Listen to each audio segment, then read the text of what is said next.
वो नमन जिसने न जाने कितने महापुरुषों को जन्म दिया इस धरती ने, न जाने कितने युग परिवर्तन को न दिया इस धरती का। वो आप तासीर कहिए कि आज भी यदि बिहार में किसी को कुछ शुरू करना होता है तो चंपारण ही आता है।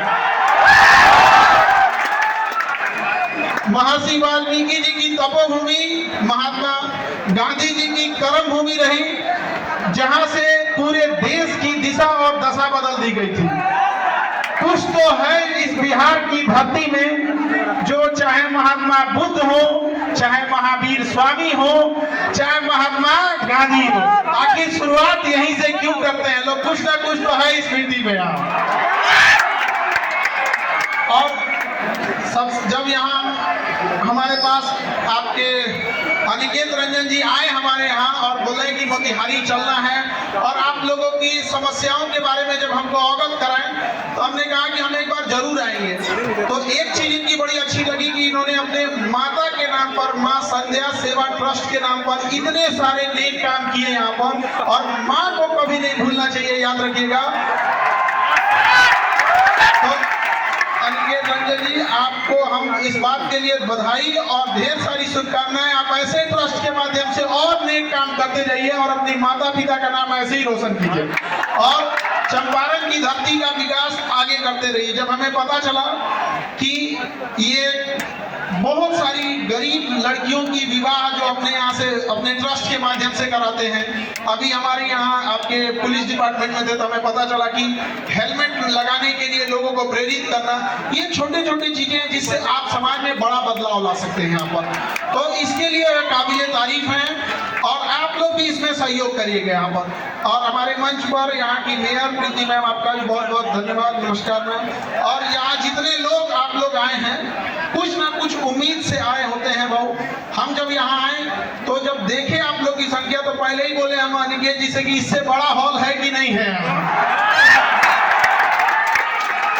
इतना छोट में नहीं के हो।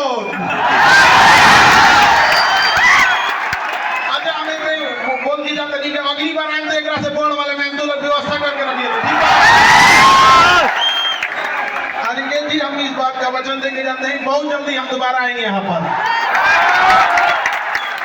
अरे एक वक्त के लिए लगा ही नहीं कि हम कहीं दूसरे जगह आए हैं यहाँ पे। कसम बताते अगर कल क्लास नहीं रहता तो आज हम यहीं रुक जाते।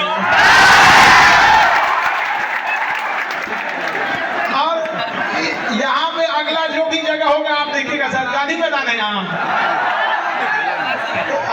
एकदम वहाँ पे गांधी मैदान आना है हम लोग को। देखिए हम आपके शिक्षक जरूर हैं, लेकिन हम आपके चीजों को उतनी ही बारीकी से जानते हैं जितना आपका सबसे जिगरी दोस्त जानता होगा। इसलिए हम आपकी अच्छाइयों को भी जान रहे हैं, खराबियों को भी जान रहे हैं। इसलिए हमारे सामने होशियारी नहीं करना लोग।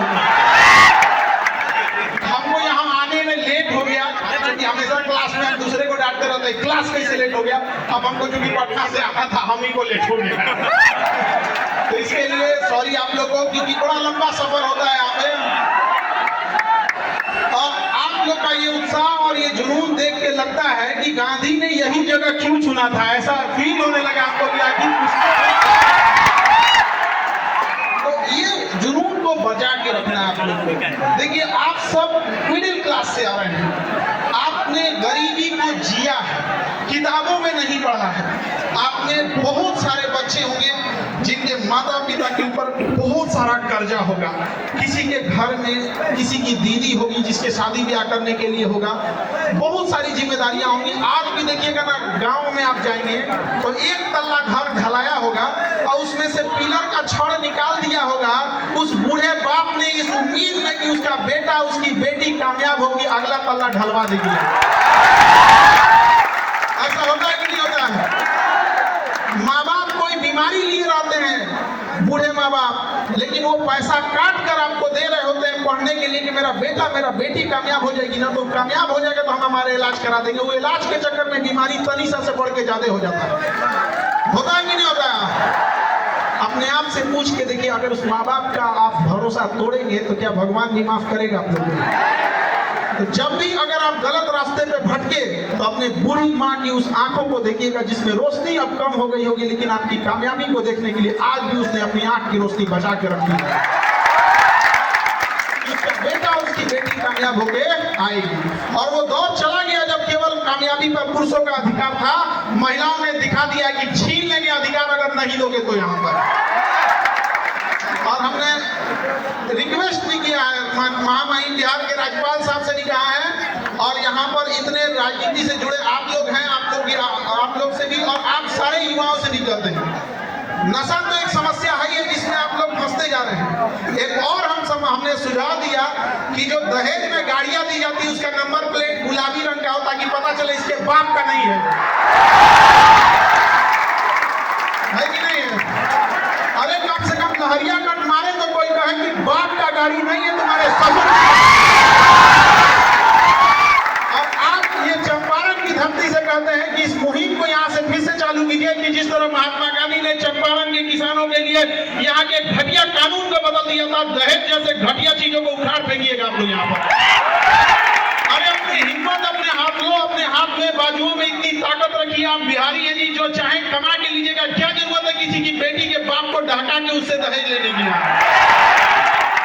और सामने से जब दहेज मिले तो ठुकरा के रख दीजिएगा। आप कहिएगा कि हमने इतना माँ बाप ने शिक्षा दिया है, अपने गुरुओं से इतना हमने आशीर्वाद प्राप्त किया है, और भुजाओं में इतनी ताकत है कि जो चाहे दिला सकते हैं, सम्मान से रखेंगे। चाहे एक ही रोटी खाए, सूखी रोटी खाए, लेकिन अपना सम्मान से समझौता नहीं करेंगे। हम सबके घर में आप देखिए, हम तो वो बदनसीब है जो हमारे घर में बहन नहीं, तो हमें बड़ा ताना मारा जाता था कि बहन उसी को देता है ऊपर वाला जो उसे पालने की औकात रखता है। तो हमने क्या किया ना, रक्षाबंधन में दुनिया में सबसे ज्यादा राखी हमें बांधी जाती है, और हम खुशनसीब है कि पूरी दुनिया में हमसे ज्यादा राखी किसी को नहीं बांधी जाती होगी। और जब राखी बंधवा लेते हैं ना, तो वही राखी लेके उठता नहीं है हाथ, और छत पे जाते हैं जब अंधेरा हो जाता है तब, और उस ऊपर वाले की ओर देख के थोड़ा चिढ़ाते हैं, क्या हो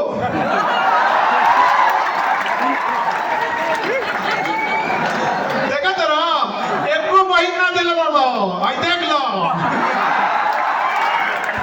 शायद इसी सब की वजह से हम बिहारी लोग बदनाम हो जाते हैं कि केकरों से टकरा जाता है सब यहाँ पे। दुख तो है इस बात का, जब कभी हमें प्रॉब्लम आता है तो कई बार ऐसा लगता है कि काश मेरा भी एक बड़ा भाई होता, और जब कभी घर में कोई बीमार पड़ता है तो फील आता है काश मेरी भी एक बहन रहती। घर को जितना अच्छे से बहनों ने संभाल के रखा है, कोई नहीं संभाल सकता है उस चीज को। और ये आप लड़के लोग को समझ में आएगा जब अपनी बहन की विदाई करोगे तब।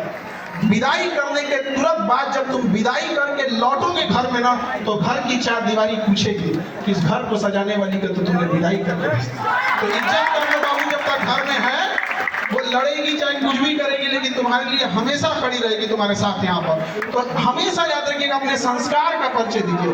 यदि शत्रु को हराना है तो शस्त्र उठाना पड़ेगा, शत्रु को हराना है तो शस्त्र उठाना पड़ेगा, लेकिन समाज बदलना है तो हमें अपने शास्त्रों को उठाना पड़ेगा। हम अपने शास्त्र भूल चुके हैं, तो हमें ये सारी चीजों को एक साथ लेके चलना है।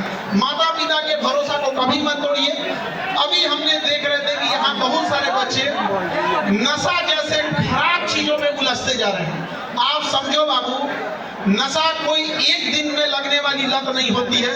आप इसे शुरुआत करते हो च्युइंगम से, आप इसे नॉर्मली छोटे से कैसे स्टार्ट कर देते हो, छोटे से च्युइंगम से, फिर उसके बाद छोटा सा जाते हो, कभी पार्टी फंक्शन में ले लिए कि किसी का शादी किया है, कोई त्योहार है, किसी का रिजल्ट हो गया, मैं जीत गया। ये धीरे धीरे पहली दहलीज है आपके बर्बादी पे, किसी को बर्बाद करने का। आपका दोस्त कहेगा कि दोस्ती के लिए ये नशा कर लो ना, उसी को कहिए ना दोस्ती के लिए तो छोड़ देना है।